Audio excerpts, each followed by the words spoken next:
Now you're listening to Thucydides' lecture on English grammar use. Third edition, Raymond Murphy, Cambridge University Press. Now I'm going to read Unit 27, Could Do and Could Have Done. A. We use could in a number of ways. Sometimes could is the past of can. See Unit 26. တို့က could ကိုနီလန်းများစွာနဲ့သုံးပါတယ်။ဒါပေမဲ့တစ်ခါတလေမှာ could က can ရဲ့ past tense ဖြစ်တယ်။အဲ့ဒါနဲ့ပတ်သက်ရင် Unit 26 ကိုကြည့်ပါ။နမူနာဝေကျလေးတွေက Listen, I can hear something. နားထောင်စမ်းငါတစ်ခုခုကြားရတယ်။ဒါက now အခုကာလကိုရွယ်ပြီးတော့ပြောတာပစ္စုပန်ကာလကိုရွယ်ပြီးတော့ပြောတာအတိတ်ကိုရွယ်ပြီးပြောလို့ရှိရင် I listened, I could hear something. နားထောင်လိုက်တယ်တစ်ခုခုကြားလိုက်ရတယ်အဲ့ဒါက past tense ကိုရွယ်ပြီးတော့ပြောတာအဲ့တော့ present tense မှာ can ကိုသုံးတယ် past tense မှာ could ကိုသုံးတယ် But could is not only used in this way. We also use could to talk about possible actions now or in the future, especially to make suggestion. ဒါပေမဲ့ could ကိုဒီနည်းနဲ့ပဲသုံးတာမဟုတ်ဘူးတဲ့ could ကိုပစ္စုပန်မှာတော့၎င်းအနာဂတ်မှာတော့၎င်းဖြစ်နိုင်ခြေရှိသော actions တွေအတွက်လှုပ်ဆောင်ချက်တွေအကြောင်းကိုပြောဖို့ရလဲပဲ could ကိုသုံးတယ်တဲ့အဲ့ဒီနေရာမျိုးမှာဆိုလို့ရှိရင်ကိုကဖြစ်နိုင်ခြေကိုပြောတာသူကcan get past tense မဟုတ်ဘူး especially to make suggestions အကြံပြုချက်တွေလုပ်ဖို့ရအတွက်အထူးသဖြင့် could ကိုသုံးတယ် For example, A. What shall we do this evening? B. We could go to the cinema.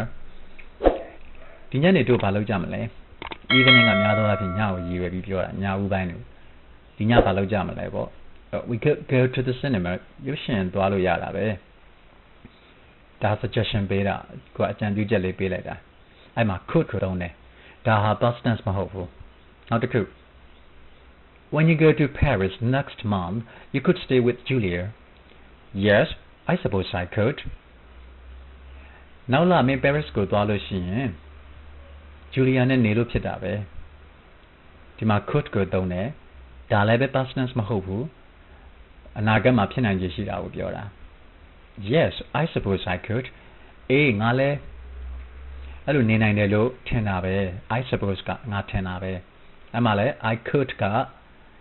past tense မဟုတ်ဘူးအနာဂတ်မှာဖြစ်နိုင်ခြေကိုပြောတာ Can is also possible in these sentences ဒီဝါကျတွေမှာ can လည်းဖြစ်နိုင်တယ် can ကိုလည်းသုံးလို့ရတယ် We can go to the cinema etc စသည်ဖြင့်အဲ့လိုသုံးလို့ရတယ် With could the suggestion is less sure. Could နဲ့သုံးလို့ရှိရင်တော့ဒီအကြံပြုချက်ကဖြစ်နိုင်ခြေနည်းတယ်အဲ့တော့ဘာသာတွေ့ရလဲ can နဲ့သုံးရင်ဖြစ်နိုင်ခြေများတယ် could နဲ့သုံးရင်ဖြစ်နိုင်ခြေနည်းတဲ့အကြောင်းအရာတွေကိုပြောသုံးတယ် B. We also use could not can for actions which are not realistic တို့က can မဟုတ်ဘဲနဲ့ could ကို realistic ဖြစ်တဲ့စစ်မှန်တဲ့ဥစ္စာတွေမဟုတ်တော့ realistic မဟုတ်တဲ့ actions တွေအတွက်ကို could ကိုသုံးတယ်သူကအမှန်တကယ်မဟုတ်ဘူး For example ဥပမာအားဖြင့် I'm so tired I could sleep for a week ပင်ပန်းတယ်ကွာတစ်ပတ်လောက်တော့အိပ်ပလိုက်လို့ရတယ်ဒါလည်း past tense မဟုတ်ဘူးဆိုတာသိကြအောင်ကြည့်ထားနော် I could sleep for a week တစ်ပတ်လောက်တော့အိပ်ပလိုက်လို့ရတယ်အမှန်တကယ်တော့မအိပ်ဘူးအဲ့တော့ not I can sleep for a week တပတ်လောက်တော့အိပ်ပလိုက်လို့ရတယ်ဆိုတာမှာ can နဲ့သွားမသုံးနဲ့ compare can and could can နဲ့ could နဲ့ကိုနှိုင်းယှဉ်ကြည့် I can stay with Julia when I go to Paris ဒါက realistic ဒါစစ်မှန်တယ်တကယ်နေမှာကို Paris ကိုသွားလို့ရှိရင် Julia နဲ့နေလို့ရတယ်ဒါကတကယ်နေမယ်နောက်တစ်ခုက Maybe I could stay with Julia when I go to Paris maybe လေးလည်းခံပြောတယ် could နဲ့လည်းသုံးတယ် maybe I could နေမယ်ဆိုဖြစ်နိုင်တာပဲဆိုတော့အဲ့တော့ Paris ကိုသွားရင် Julia နဲ့နေမယ်ဆိုဖြစ်နိုင်ပါတယ်ဒါက possible but less sure ဖြစ်နိုင်ခြေရှိတယ်ဒါပေမဲ့သေချာမှုနည်းတယ်အဲ့ဒါ could နဲ့သုံးတာပဲ past tense မဟုတ်ဘူးနောက်တစ်ခု This is a wonderful place I could stay here forever ဒါက unrealistic တကယ်မစစ်မှန်ဘူးသူက This is a wonderful place အရန်ကိုအံ့ဩဖို့ကောင်းတဲ့အရန်ပါရတဲ့နေရာလေးတစ်ခုပါပဲအဲ့တော့ဒီမှာအမြဲတမ်းနေလို့ဖြစ်တယ်နေမယ်ဆိုဖြစ်တယ်တကယ်နေမလားမနေဘူးအဲ့တော့ could နဲ့သုံးတယ် I could stay here forever see you သွားမယ် we also use could not can to say that something is possible now or in the future တို့ကဒီ could ကိုသုံးလို့ရသေးတယ်ဘာလို့သုံးမလဲဘယ်နေရာမှာသုံးမလဲ to say that something is possible now or in the future ပြစ္ဆုတ်ပံကာလသို့မဟုတ်အနာဂတ်ကာလမှာဖြစ်နိုင်ခြေရှိသောတစုံတရာကိုတစုံတရာဟာဖြစ်နိုင်ခြေရှိပါတယ်လို့ပြောချင်လို့ရှိရင် could ကိုသုံးတယ် The meaning is similar to might or may see unit 29ဒီအဓိပ္ပာယ်ဒီလိုမျိုးနဲ့သုံးမယ်ဆိုလို့ရှိရင်သူကအဓိပ္ပာယ်ကဘာနဲ့သွားဆင်တူလဲဆိုတော့ might အသုံးအစွဲ may အသုံးအစွဲနဲ့သွားပြီးတော့ဆင်တူတယ် unit 29ကိုကြည့်နမူနာဝက်ကြကိုကြည့်မယ် The story could be true but I don't think it is အဲ့ဇလန်းကတော့မှန်နိုင်ခြေရှိပါတယ်ဒါပေမဲ့ I don't think it is မှန်တယ်လို့တော့ငါမထင်ဘူးအဲ့တော့ဒီမှာက not can be true မမှန်နိုင်ဘူးဒီဇလန်းကဖြစ်ရမှန်မဖြစ်နိုင်ဘူးအဲ့တော့သူကဘာပြောလဲဖြစ်နိုင်ခြေလေးရှိတာကိုပဲရည်ရွယ်ပြီးပြောတာဖြစ်နိုင်ခြေလေးပဲရှိတယ်ဆိုတော့ could နဲ့သုံးတယ်ဆိုတာတွေ့ရမယ်နောက်တစ်ခု I don't know what time Liz is coming she could get here at any time Liz ပဲချိန်လာမလဲငါမသိဘူးတဲ့သူမအချိန်မရွေးဒီကိုရောက်လာနိုင်တာပဲအဲ့တော့ possible အနာဂတ်မှာရောက်လာနိုင်တယ်ဆိုတာလေးကိုပဲပြောတာ could နဲ့သုံးတယ်ဒီတော့မသေးကြဘူး possible ဖြစ်နိုင်ခြေပဲ possibility ပဲရှိတာဒီကိုသွားမယ် We use could have done to talk about the past အတိတ်အကြောင်းကိုပြောဖို့ရအတွက်ကို could have နဲ့ past participle နဲ့တွဲပြီးသုံးရတယ်တဲ့ပြစ္ဆုတ်ပံနေပြောတော့ could နဲ့သုံးသွားတယ်ဆိုတာကိုသတိပြန်ရမယ်အတိတ်ကိုပြောတော့ could have past participle နဲ့သုံးရတယ် compare နိုင်ချင်ကြည့်အောင် I'm so tired I could sleep for a week ဒါကအခုပြစ္ဆုတ်ပံကာလကိုရည်ရွယ်ပြောတယ်ပြင်ပန်းတယ်ကွာတစ်ပတ်လောက်တော့အိပ်ပလိုက်လို့ရတယ်တကယ်တော့မအိပ်ဘူးအဲ့မှာပြစ္ဆုတ်ပံမှာပဲပြောနေတဲ့အတွက်ကြောင့် could ကိုသုံးတယ်အတိတ်ကိုပြောကြည့်မယ် I was so tired I could have slept for a week အရင်ပြင်ပန်းခဲ့တယ်ကွာဒါကြောင့်တစ်ပတ်လောက်တော့အိပ်ပလိုက်လို့ရတယ်အဲ့ဒါကအတိတ်ကိုရည်ရွယ်ပြီးတော့ပြောတယ် could have past participle သုံးတယ်နောက်တစ်ခုကြည့်မယ် The situation is bad but it could be worse ဒါကအခုမျက်မှောက်မှာကြည့်ပြီးပြောတာအခြေအနေကတော့ဆိုးတယ်ဒီထက်ပိုပြီးဆိုးလာနိုင်တယ်ဒါဖြစ်နိုင်ခြေပြစ္ဆုတ်ပံမှာဖြစ်နိုင်ခြေ could နဲ့သုံးတယ်နောက်တစ်ခါအတိတ်ကိုပြောတော့ The situation was bad but it could have been worse အနေထားကအခြေအနေကဆိုးခဲ့တယ်ကွာဒါပေမဲ့အဲ့ထက်ပိုပြီးတော့ကိုဆိုးနိုင်ခဲ့တယ်အဲ့ထက်ပိုပြီးဆိုးလာနိုင်တယ်အဲ့ဒါအတိတ်ကအကြောင်းကိုပြောတာ could have past participle သုံးတယ်ဒါသူတို့နှစ်ခုရဲ့ခြားနားချက်ပဲ Something could have happened is equal to it was possible but did not happen တစုံတရာဟာဖြစ်သွားနိုင်တယ်ဆိုတာကသူက it was possible ဖြစ်နိုင်ကြတော့ရှိခဲ့တယ်ဒါပေမဲ့ did not happen တကယ်တော့မဖြစ်ခဲ့ဘူးအဲ့အနေအထားမျိုးတွေမှာသုံးတယ် could have past participle ကိုဝေကြရကြည့်မယ် Why did you stay at a hotel when you were in Paris you could have stayed with Julia Paris မှာရောက်ခဲ့တော့ကဟိုတယ်မှာဘာဖြစ်လို့တဲခဲ့တာလဲ Julia နဲ့နေလို့ဖြစ်နိုင်ခဲ့တာပဲအဲ့တော့ could have stayed လို့သုံးခဲ့တယ်အမှန်တကယ် you didn't stay with her မင်းကသူမနဲ့မနေခဲ့ပါဘူးသူမစီမှာမတဲခဲ့ဘူး အဲ့တော့အတိတ်ကိုရည်ရွယ်ပြီးပြောတယ်တကယ်လည်းမဖြစ်ခဲ့ဘူးဖြစ်နိုင်ခြေရှိတော့လည်းမဖြစ်ခဲ့တဲ့ဥစ္စာမလို့ could have past participle ကိုသုံးထားရတယ်နောက်တစ်ခု I didn't know what you wanted to go to the concert I could have got you a ticket မင်းဂီတာပွဲကိုသွားချင်ခဲ့မှငါမသိခဲ့ဘူးမင်းကငါလက်မှတ်တစ်တောင်ယူပေးလို့ရတယ်အဲ့တော့တကယ်တော့မယူပေးခဲ့ဘူး I didn't get you a ticket ယူပေးနိုင်ခဲ့တယ်ဒါပေမဲ့မယူပေးခဲ့ဘူးအဲ့ဒါအတိတ်ကအကြောင်းကိုပြောတာပဲနောက်တစ်ခု Dave was lucky he could have hurt himself when he fell but he's okay Dave ကကံကောင်းခဲ့တယ်သူချော်လဲတုန်းကထိခိုက်ဒဏ်ရာရသွားနိုင်တယ်ဒါပေမဲ့သူခြေနေကောင်းပါတယ်အဲ့မှာလဲ could have hurt သုံးတာကဖြစ်နိုင်ခြေရှိခဲ့တယ်ဒါပေမဲ့မဖြစ်ခဲ့ပါဘူးထိခိုက်ဒဏ်ရာတော့ရနိုင်ခြေရှိခဲ့တယ်ဒါပေမဲ့မရခဲ့ဘူးဒါမျိုးကိုသုံးတာအနှစ်ချုပ်ကတော့အတိတ်ကိုရွယ်ပြီးတော့သုံးနေတာပဲဒါကြောင့်အတိတ်ကိုရွယ်သုံးလို့ရှိရင် could have past participle ကိုသုံးတယ်ပြစ္ဆုတ်ပံအကြောင်းတွေကဖြစ်နိုင်ခြေကိုသုံးရင် could ကိုသုံးတယ်အဲ့ဒီ could ကခံနဲ့အတိတ်မဟုတ်ဘူးဆိုတာကိုလည်းသတိထား E ကိုလေ့လာမယ် We use couldn't to say that something would not be possible now တို့က couldn't ကိုသုံးတယ်ဒါရဲ့အတွက်သုံးမလဲဆိုရင်အခုဖြစ်နိုင်ခြေမရှိတဲ့အရာတွေကိုပြောဖို့ရသုံးတယ်နမူနာဝက်ကြကြည့်မယ် I couldn't live in a big city I'd hate it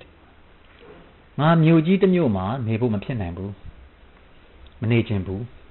မကြိုက်ဘူးအဲ့တော့ it wouldn't be possible for me ငါအတွက်ကဖြစ်နိုင်ခြေမရှိဘူးနောက်တစ်ခု Everything is fine right now things couldn't be better အခုလက်တလောအခြေအနေမှာအရာရာတိုင်းကအဆင်ပြေနေတယ်အခြေအနေကောင်းနေတယ်အခြေအနေတွေဟာဒီတက်ပို့ပြီးတော့ကောင်းလာဖွယ်ရမရှိပါဘူးဒါပြစ္ဆုတ်ပံကာလမှာပြောနေတာဒီတက်ပို့ပြီးကောင်းလာဖွယ်အခြေအနေမရှိဘူးအခုအနေထားအကောင်းဆုံးပဲလို့ပြောရင်ဒီပုံစံနဲ့ပြောတာအဲ့မှာ couldn't နဲ့ infinitive verb ကိုသုံးသွားတာကိုတွေ့ရမယ်ရည်ရွယ်တာကမျက်မှောက်ကာလကိုရည်ရွယ်ပြီးပြောတာကဲအတိတ်ကိုရည်ရွယ်ပြီးပြောရင်ဘယ်လိုပြောမလဲ For the past we use couldn't have done ဒါ negative တွေအကြောင်းကိုပြောနေတာဆိုသိထားရမယ်အတိတ်အတွက်ဆိုလို့ရှိရင်တော့ couldn't have past participle ကိုသုံးပါတဲ့ We had a really good holiday it couldn't have been better တို့အားလိုက်ရအရန်ကောင်းတဲ့အားလိုက်ရတစ်ခုရခဲ့တယ်အဲ့ထက်တော့ပိုမကောင်းနိုင်ခဲ့ဘူးဒါအတိတ်ကိုရည်ရွယ်ပြောတာအရင်ကပြီးခဲ့တဲ့ဘက်ကပဲဆိုပါစို့အားလိုက်ရခရီးထွက်ခဲ့တယ်အရန်ကောင်းတဲ့အားလိုက်ရခရီးပါဒီထက်ကောင်းတာမရှိနိုင်ဘူးဒါအတိတ်ကိုရည်ရွယ်ပြောတဲ့အတွက်ကြောင့် couldn't have past participle ကိုသုံးသွားတယ်နောက်တစ်ခု The trip was cancelled last week Paul couldn't have gone away because he was ill ခရီးစဉ်ကိုပြီးခဲ့တဲ့ဘက်ကဖျက်ပလိုက်ရတယ်ဒါအတိတ်ဖြစ်နေပြီPaul ကသူနေမကောင်းဖြစ်နေတဲ့အတွက်ကြောင့်မလို့ခရီးမထွက်နိုင်ခဲ့ပါဘူးခရီးထွက်နိုင်ဖို့မဖြစ်နိုင်ခဲ့ပါဘူးအဲ့တော့ဖြစ်နိုင်ခြေမရှိခဲ့ဘူးအတိတ်တုန်းကအဲ့ဒါကို couldn't have past participle နဲ့သုံးသွားတယ်အတိတ်ဘက်က it wouldn't have been possible for him to go သူ့အတွက်အဲ့လိုခရီးထွက်ဖို့ဖြစ်နိုင်ခြေမရှိခဲ့ပါဘူးလို့အတိတ်ပဲထွက်တယ်အဲ့တော့ဒီမှာအချုပ်အနေနဲ့ပြန်ကြည့်ရမယ်ဆိုရင်ပြစ္ဆုတ်ပံမှာတကယ်သေးကြတဲ့အရာတွေကခံနဲ့သုံးတယ်ဖြစ်နိုင်ခြေပဲရှိလို့ရှိရင် could နဲ့သုံးတယ်နောက်တစ်ခါသူ့ရဲ့တမယိုးကြဆိုလို့ရှိရင်တခုခုကိုလုံနိုင်စွမ်းတယ်ဆိုတော့ကိုယ့်ရဲ့ ability လေးရှိတာကိုပြစ္ဆုတ်ပံအတွက်ကခံကိုသုံးတယ်အတိတ်အတွက်က could ကိုသုံးတယ်သို့တော်ညာလဲဒီသင်ခန်းစာမှာကြတော့ could ကအဲ့ဒီအတိတ်ပုံစံမျိုးနဲ့သုံးတာမဟုတ်ဘူးပြစ္ဆုတ်ပံကာလတော်၎င်းအနာဂတ်ကာလမှာတော်၎င်းဖြစ်နိုင်ခြေရှိသောအရာတွေကိုပြောရင် could နဲ့သုံးတယ်အတိတ်မှာဖြစ်နိုင်ခြေရှိတာကိုသုံးရင် could have past participle ကိုသုံးတယ်ပြစ္ဆုတ်ပံကာလမှာဖြစ်နိုင်ခြေမရှိတဲ့အရာကိုသုံးရင် couldn't infinitive နဲ့သုံးတယ်အတိတ်ကာလမှာဖြစ်နိုင်ခြေမရှိခဲ့တဲ့အရာတွေကိုသုံးရင် couldn't have past participle ကိုသုံးတယ်လေ့ကျင့်ခန်းတွေတွားရအောင် exercises 27.1 Answer the questions with a suggestion use could အကြံပြုချက်လေးတစ်ခုနဲ့အတူမေးခွန်းလေးတွေကိုဖြေပါတဲ့ could ကိုသုံးပါတဲ့ 1 Where shall we go for our holidays တို့အားလိုက်ရတဲ့အတွက်ဘယ်ကိုထွက်ကြမလဲဘယ်ကိုခရီးထွက်ကြမလဲအဖြေက to Scotland အဲ့တော့အပြည့်စုံဖြေလိုက်တော့ suggestion ပေးမှာဆိုတော့ could နဲ့တွဲသုံးမယ်ကိုရီးယားဘယ်ကိုသွားမလဲ Scotland ကိုသွားမယ်ဒီတော့ we could go to Scotland ကိုသွားကြမယ်လေ Scotland ကိုသွားလို့ရတာပဲ 2 what shall we have for dinner tonight ဒီညစာအတွက်ဘာစားမလဲအဖြေက fish တဲ့အဲ့တော့ suggestion ပေးမှာဆိုတော့ could နဲ့တွဲသုံးမယ် we could have fish ငါးစားလို့ရတာပဲ 3 when shall I phone Angela ကိုဘယ်ချိန်ဖုန်းဆက်ရမလဲအဖြေက now အခုဖုန်းဆက်ရင်ရတာပဲလို့ပြောမယ်အဲ့တော့ you could phone her now အခုဆက်ရင်ဖြစ်တာပဲ 4 what shall I give Anne for a birthday Anne ကိုသူမရဲ့မွေးနေ့အတွက်ဘာပေးရမလဲအဖြေက a book ဒီတော့ you could give her a book စာအုပ်တုပ်ပေးလို့ရတာပဲ 5 where shall we hang this picture ဒီပကြီးကဘယ်မှာချိတ်ရမလဲတို့တွေဘယ်မှာချိတ်မလဲအဖြေက in the kitchen we နဲ့ဆိုတော့ we နဲ့ပဲပြန်ဖြေမယ် we could hang it in the kitchen this picture ကို pronoun it နဲ့အစားထိုးပြောသွားတယ်ဒီတော့ we could hang it in the kitchen ဝါကြလေးတွေပြန်ဖတ်မယ် 1 where shall we go for our holidays we could go to Scotland 2 what shall we have for dinner tonight we could have fish 3 when shall I phone Angela you could phone her now 4 what shall I give Anne for a birthday you could give her a book 5 where shall we hang this picture we could hang it in the kitchen 27.2 in some of these sentences you need could not can change the sentences where necessary ဒီဝကြတွေကတချို့မှာဆိုလို့ရှိရင် main could ကိုလိုပါလိမ့်မယ်တဲ့လိုတဲ့နေရာတွေမှာ sentence တွေကိုဝကြတွေကိုပြင်ပေးလိုက်ပါ 1 the story can be true but I don't think it is ဇလန်းကမှန်နိုင်ခြေရှိတယ်ဒါပေမဲ့မှန်တယ်လို့တော့ငါမထင်ဘူးဆိုတော့ तू ကဖြစ်နိုင်ခြေကိုပြောတာခံနဲ့ဆိုလို့ရှိရင် तू ကလုံးဝသေးကြသွားလိမ့်မယ်ဒါကြောင့်ဖြစ်နိုင်ခြေပဲပြောတဲ့အတွက်ကြောင့် could ကိုသုံးရတယ်ဒီတော့ဒီဝကြကိုပြင်တယ် the story could be true but I don't think it is 2 it's a nice day we can go for a walk နေလေးကတော့ตายရတဲ့နေလေးပဲလမ်းလျှောက်ထွက်လို့ရတယ်ဒါအကြံပြုချက်ပေးမှာလမ်းလျှောက်ထွက်နိုင်တယ်ဆိုတာကထွက်မယ်ဆိုထွက်လို့ဖြစ်တယ်သူကဘာဖြစ်နေလဲသေးကြတယ်အနေထားအသေးကြတယ်အဲ့တော့အကြံပြုချက်အနေနဲ့ပြောမယ်ဆို could လည်းဖြစ်နိုင်တယ်ဒီနေရာမျိုးကြတော့နှစ်ခုစလုံးဖြစ်နိုင်တယ်အဲ့တော့ sentence က okay ဒါပေမဲ့ could နဲ့သုံးလို့လည်းရတယ် we could go for a walk ဒါလည်းဖြစ်နိုင်တယ်3 I'm so angry with him I can kill him ငါသူ့ကိုတော်တော်စိတ်ဆိုးတယ်ကွာသူ့ကိုငါတတ်ပလိုက်နိုင်တယ်ဆိုတကယ်တတ်လာတော့မတတ်ဘူးသူကဖြစ်နိုင်ခြေကိုပဲပြောမှာအဲ့တော့ I could kill him ဒီဝါကြအပြင်ရမယ်အဲ့တော့ I'm so angry with him I could kill him ဘာထူးကြလဲကြည့် I can kill him ဆိုရင်ခံနဲ့သုံးလိုက်လို့ရှင်တတ်တော့မှာ 4 if you're hungry we can have dinner now မင်းစားလို့ရှင်ညစာတို့အခုစားလို့ရတယ်အဲ့တော့အခုစားလို့ရတယ်လို့ပြောတဲ့အခါမှာဒီမှာဘာသွားတည်လဲဆိုတော့အခုစားလို့ဖြစ်တာဖြစ်နိုင်ခြေရ realistic လည်းဖြစ်နေတယ်ဒါမှမဟုတ်အကြံပြုချက်နဲ့ပြောမယ်ဆိုလို့ရှိရင်လေ we could have dinner now ဒီဝက်ကြမှာလည်းနှစ်ခုစလုံးဖြစ်နိုင်တယ်ဒါကြောင့်ဒီ sentence က okay သို့တော့ could လည်းပဲ possible ဖြစ်ပါတယ် 5 it's so nice here I can stay here all day but unfortunately I have to go ဒီနေရာလေးကตายရတယ်ကွာတော်တော်လေးตายရတယ်တနေ့လုံးငါဒီမှာနေလို့ဖြစ်တယ်ဒါပေမဲ့ကံမကောင်းတာကငါသွားရတော့မယ်အဲ့တော့ ဒါကနေတော့နေလို့ရတယ်မနေဘူးဆိုတော့သူကဖြစ်နိုင်ခြေရှိတာလေးကိုပဲပြောတာအဲ့တော့ဒီဝက်ကြပြင်ရမယ် I could stay here all day ဆိုပြီးတော့ပြန်ပြင်လိုက်ရမယ် 6 A Where's my bag Have you seen it ငါအိတ်ဘယ်မှာလဲမင်းတွေ့သလားလို့မေးလိုက်တယ်ဟိုက B က No but it can be in the car ကားထဲမှာရှိနိုင်တာပဲရှိနိုင်တာပဲဆိုတော့သူက possible ကိုပဲပြောတာသူက possibility ကိုပဲပြောတာဒီအနေထား less sure ပဲသိကြမှုနည်းတယ်အဲ့တော့ခံနဲ့သွားသုံးလို့မရဘူးခံနဲ့သုံးလို့ရှင်သိကြတာမှသုံးတာသိကြမှုများတာမှသုံးတာအဲ့တော့ဒီမှာသိကြမှုသိမရှိဘူး तू လည်းမသိဘူးဘယ်မှာရှိမှမသိဘူးဖြစ်နိုင်တယ်ပဲပြောတဲ့အတွက်ကြောင့် could ကိုသုံးရမယ် but it could be in the car အဲ့ဒါက could be နဲ့သုံးရမယ် 7 Peter is a keen musician he plays the flute and he can also play the piano Peter က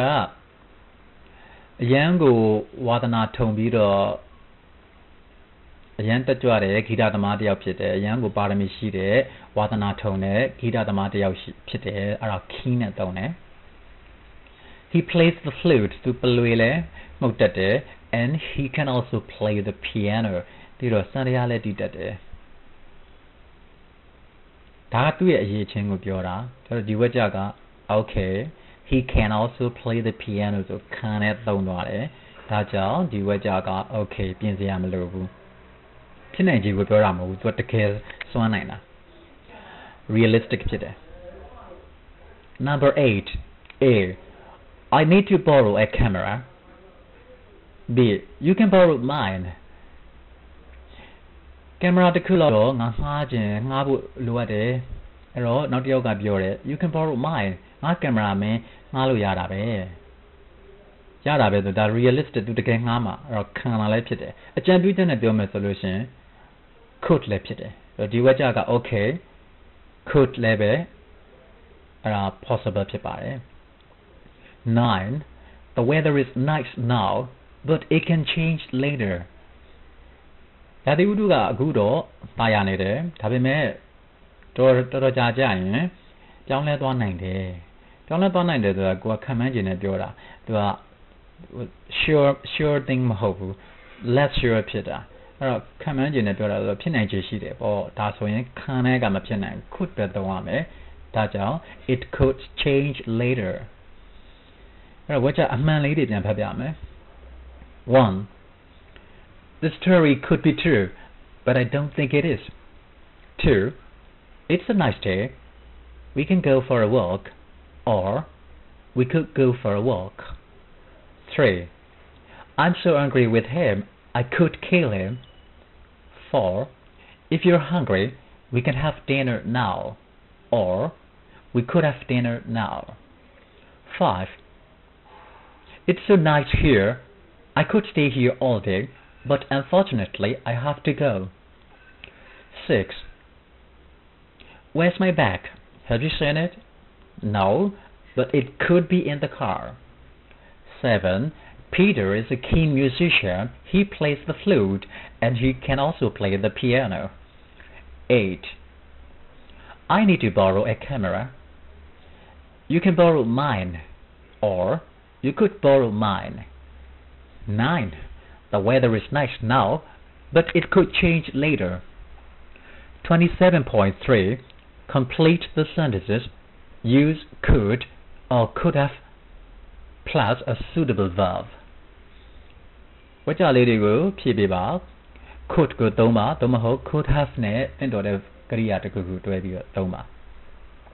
အဲ့တော့ဘာတွေ့မလဲပြစ္ဆုတ်ပံဖြစ်နိုင်ခြေသုံးရင် could ကိုထည့်မယ်အတိတ်ကဖြစ်နိုင်ခြေကိုပြောခြင်းရင် could have past participle ကိုထည့်မယ် 1 A What shall we do this evening? B I don't mind. We could go to the cinema. ဒါက suggestion ပေးတော့ could ကိုသုံးသွားတယ်ပြစ္ဆုတ်ပံကာလကိုရည်ရွယ်ပြောတယ် 2 A I had a very boring evening at home yesterday. မနေ့ကအိမ်မှာကအရန်ကိုညင်းငွေစရာကောင်းတဲ့ညနေကြီးတစ်ခု ရခဲ့တယ်အဲ့တော့အရင်ကြီးငွေဖို့ကောင်းခဲ့တယ် B Why did you stay at home ဘာဖြစ်လို့အိမ်မှာနေခဲ့ရတာတော့အိမ်ထဲမှာပဲနေခဲ့တာလေအဲ့တော့အတိတ်ဖြစ်နေပြီ out with us ငါတို့နဲ့အတူမင်းအပြင်ထွက်လို့ရတာပဲလို့သုံးရမှာအဲ့တော့ you could have verb ကပါဖြစ်ပလဲငါတို့နဲ့အတူလိုက်လို့ရတာပဲ you could have past participle come out with us ငါတို့နဲ့အတူအပြင်ထွက်လို့ရတာပဲတို့မဟုတ်အပြင်သွားလို့ရတာပဲ so you could have gone out with us you could have gone out with us ငါတို့နဲ့အတူအပြင်ထွက်လို့ရခဲ့တာပဲအတိတ်မလို့ could have past participle သုံးသွားတယ် 3. A. There's an interesting job advertised in the paper. သတင်းစာထဲမှာစိတ်ဝင်စားစရာကောင်းတဲ့အလုပ်တစ်ခုကြော်ညာထားတာရှိတယ် You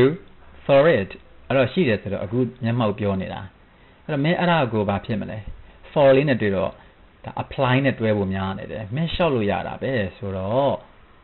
လောလောဆယ်အကြံပြုတော့ could နဲ့သုံးမယ် You could apply for it မင်းလျှောက်လို့ရတာပဲ B ကပြန်ပြောတယ် What sort of job Show me the advertisement ဘာအလုပ်လဲဟာအဲ့ကြော်ညာငါ့ကိုပြစမ်းပါ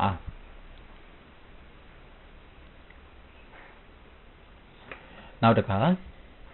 4. How was your exam Was it difficult မင်းစာမေးပွဲဘယ်နဲ့တော့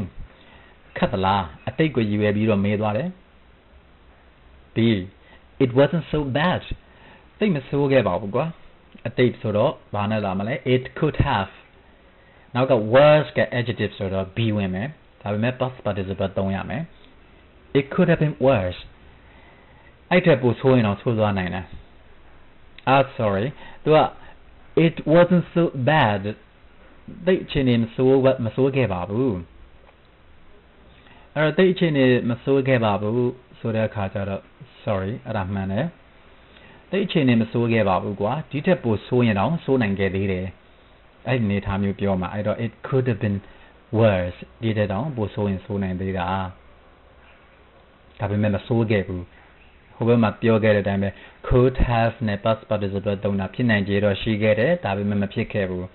အဲ့တော့သမဝဲအခြေအနေသိမဆိုးခဲ့ဘူးဆိုးမယ်ဆိုဆိုးလို့ရတယ်ဒါပေမဲ့မဆိုးခဲ့ဘူး 5. A. I got very wet walking home in the rain last night ပြီးခဲ့တဲ့ညကမိုးတွေထဲမှာအိမ်ကိုလမ်းလျှောက်ပြန်လာတဲ့အချိန်မှာမိုးရေဆိုးခဲ့တယ် got very wet အဲ့တော့ B က Why did you walk ဘာဖြစ်လို့လမ်းလျှောက်ခဲ့ရတာတုံး You a taxi ဘယ်ကာလကိုပြောနေတာလဲအတိတ်ဆိုတော့ could have ဝင်မယ် taxi ငှားသွားလို့ရတာပဲဆိုတော့ taxi ငှားတာကဘာနဲ့သုံးလဲ take လဲသုံးလို့ရတယ် get လဲသုံးလို့ရတယ် could have နဲ့တွဲတော့အဲ့ဒီ get တွေ take တွေရဲ့ past participle ကိုသုံးရတယ် get က past participle ကတော့ got take က past participle ကတော့ taken ဒီတော့ဒီဝါကြက you could have got a taxi or you could have taken a taxi taxi ငှားရင်ရရတာနဲ့ဖြစ်နိုင်ခြေရှိတယ်ဒါပေမဲ့ငှားခဲ့တာလားမငှားဘူး could have past participle နဲ့သုံးတယ် 6. A. Where shall we meet tomorrow မနေ့ပြန်ဘယ်မှာတွေ့ကြမှာတော့ B. Well ဘာလို့ယူရနေလဲမနေ့ပြန်ဆိုတော့ tomorrow ဖြစ်နေပြီ could have တော့လာလို့မရဘူး could ပဲလာတော့မှာ Well I could to your house မင်းအိမ်ကိုဆိုတော့ I could ဘာဖြစ်နိုင်မလဲလာနိုင်တယ်ပေါ့အဲ့ဒီဝါကြတော့ I could come to your house if you like မင်းကြိုက်မယ်ဆိုရင်တော့မင်းအိမ်ငါလာလို့ရပါတယ်အဲ့တော့ဝါကြအဖြေလေးတွေပြန်ပြီးဖတ်ပြမယ် 1. What shall we do this evening? I don't mind. We could go to the cinema. 2. I had a very boring evening at home yesterday. Why did you stay at home? You could have come out with us. Or you could have gone out with us. 3. There's an interesting job advertised in the paper. You could apply for it. What sort of job? Show me the advertisement. 4. How was your exam? Was it difficult? It wasn't so bad. It could have been worse. 5. I got very wet walking home in the rain last night. Why did you walk? You could have got a taxi,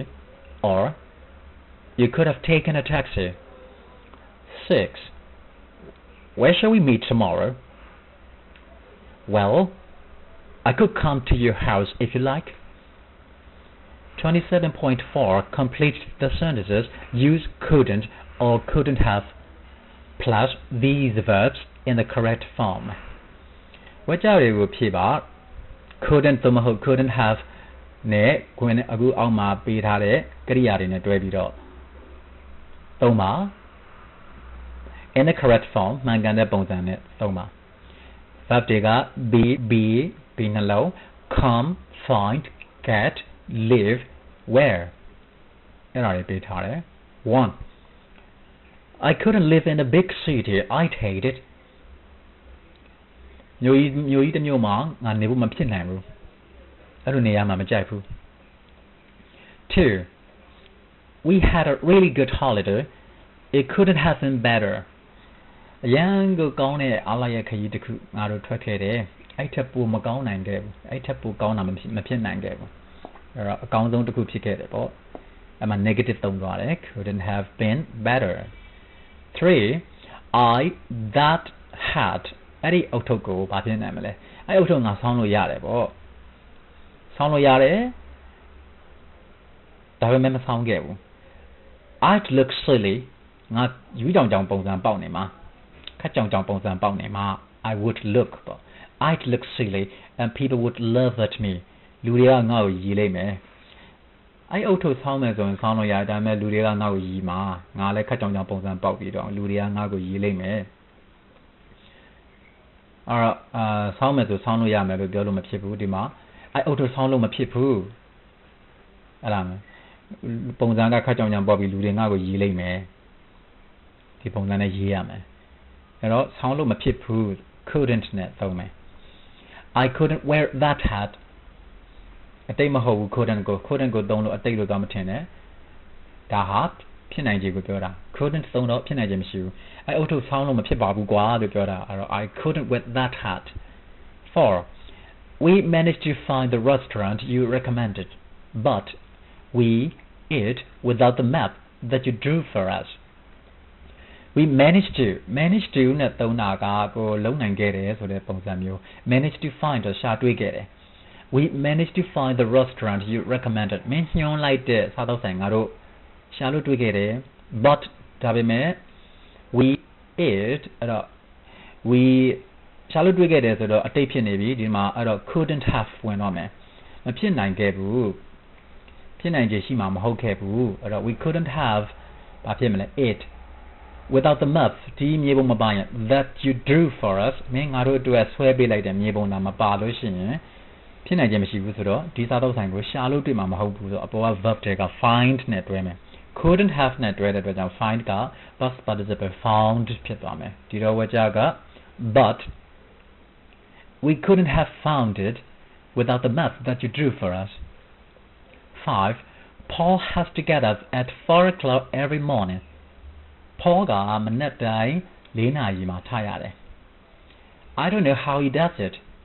သူဘလို့လုပ်နေသူဘလို့အဲ့လိုထလို့ရအောင်လုပ်တယ်လဲငါတော့မသိဘူး I up at that time every day. နေတိုင်းအဲ့ဒီအချိန်ငါတော့မထနိုင်ဘူးအဲ့တော့ဒီမှာဘာပြောရမလဲ Paul has to get up ဆိုရင် present tense နဲ့သုံးတာအမြဲတမ်းဖြစ်နေတဲ့ဖြစ်စဉ်တစ်ခုကိုပြောနေတာအဲ့တော့ present simple သုံးတယ် present ကာလမှာဖြစ်နိုင်ခြေမဖြစ်နိုင်ခြေကိုပြောလို့ရှိရင် could နဲ့သုံးတော့ဒီမှာက negative သုံးမယ်ဆိုတော့ couldn't သုံးရတော့မယ်အဲ့တော့ I couldn't ဘာဖြစ်မလဲအပေါ်က verb နဲ့တွဲမယ် up နဲ့တွဲဖို့ရ get ကိုတွေ့တယ်အဲ့တော့ I couldn't get up at that time every day နေတိုင်းအဲ့ဒီအချိန်ကြီးအိပ်ရထားဖို့ကတော့ငါမဖြစ်နိုင်ဘူး 6. The staff at the hotel were really nice when we stayed there last summer. ပြီးခဲ့တဲ့နွေရာသီကငါတို့တဲတဲ့ဟိုတယ်မှာရှိတဲ့ဝန်ထမ်းတွေက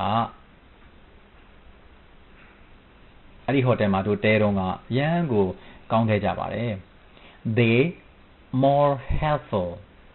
သူတို့ဒီထက်ပိုပြီးတော့ဟိုလားအဲ့လိုကူညီပေးတတ်တာဒီထက်ပိုပြီးကူညီပေးနိုင်စွမ်းကူညီပေးဖို့ရာမ မဖြစ်နိုင်တော့ဘူးအကောင်းဆုံးကောင်းခဲ့ကြတဲ့အတွက်ကြောင့်မလို့ဒီထက်ပိုကောင်းစရာမရှိတော့ဘူးလို့ပြောမှာအဲ့တော့နောက်က more helpful က adjective ဆိုတော့ရှေ့မှာ verb ပြီးလာမယ်အတိတ်ကိုရည်ရွယ်ပြောတော့ couldn't have verb ပြီး past participle ကိုပြောင်းသွားမယ် couldn't have been more helpful ဝါကျသဘောကိုလည်းဝါကျအဓိပ္ပာယ်ကိုလည်းသေချာနားလည်အောင်ကြည့်မယ်အတိတ်ကိုရည်ရွယ်တဲ့အတွက်ကြောင့် couldn't have ကိုသုံးတာဟိုတယ်ဝန်ထမ်းတွေအရန်ကိုကောင်းခဲ့တယ်ဒီထက်ပိုပြီးတော့သူတို့ကူညီနိုင်ဒီတော့ကိုပိုပြီးတော့ကူညီတတ်ဖို့ဆိုတာမဖြစ်နိုင်တော့ဘူးဆိုလိုတာမဖြစ်နိုင်တော့ဘူးဆိုတာသူတို့မကူညီလို့မဟုတ်ဘူးဒီထက်ပိုမကောင်းတော့ဘူးဒါအကောင်းဆုံးပဲဒါကိုပြောတာကောင်းလုံးအားကြီးလို့ပြောရတာအဲ့ဒါကို they couldn't have been more helpful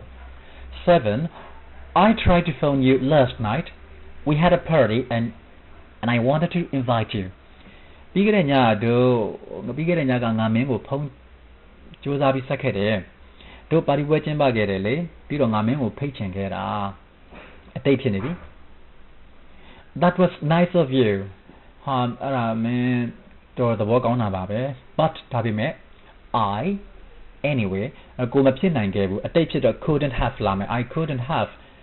anyway ဆိုတော့ပါတီပွဲဖိတ်လို့ရှင်ကိုကဘာလုပ်မလဲသွားမှာအဲ့တော့ပါတီပွဲကိုသွားမှာကအဲ့တော့ come ဖြစ်မယ်ပါတီပွဲကိုငါမလာနိုင်ဘူးဆို come အဲ့ပါတီကိုငါမသွားနိုင်ပါဘူးဆို go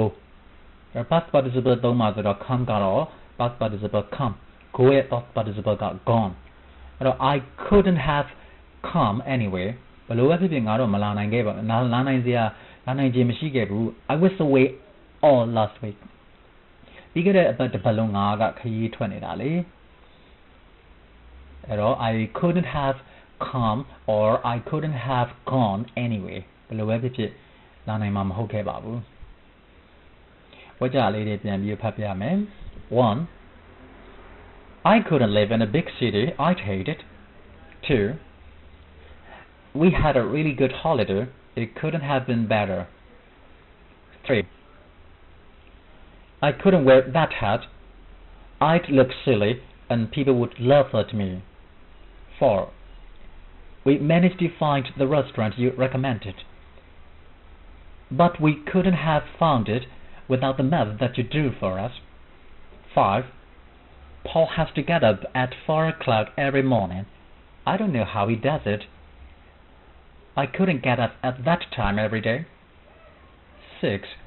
The staff at the hotel were really nice when we stayed there last summer They couldn't have been more helpful 7 I tried to phone you last night we had a party and I wanted to invite you That was nice of you but I couldn't have come anywhere or I couldn't have gone anywhere I was away all last week Well, that's the end of Unit 27. Thank you very much for listening to my lecture. Good luck.